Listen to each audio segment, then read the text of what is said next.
শীত জেঁকেছে নগরে। মধ্য পৌষে এসে হিম বাতাস আর কনকনে ঠান্ডায় কাঁপছে পুরো নগর।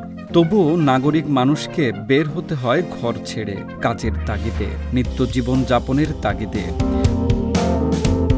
তবে শীতের শহরের নাগরিক কোলাহল স্বাভাবিকের তুলনায় কিছুটা ব্যতিক্রমী। বেশিরভাগ রাস্তা অন্য দিনের তুলনায় ফাঁকা, কোথাও বা আছে নিত্য যানজটের স্বাভাবিক চিত্র।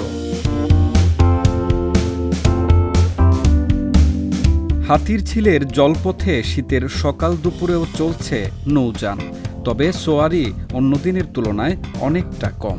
শহরের মাথা উঁচু অট্টালিকাগুলো দাঁড়িয়ে আছে ঠায়, তবে শীতে যেন তাদেরও কেমন জবুথবু ভাব।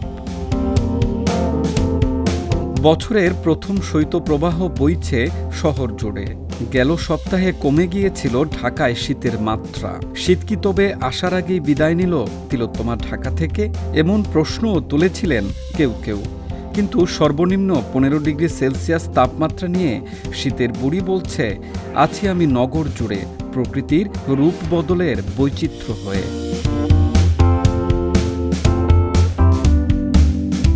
আবহাওয়া বার্তা বলছে, হাড় কাঁপানো শীত ঢাকায় থাকবে আরও কিছুদিন।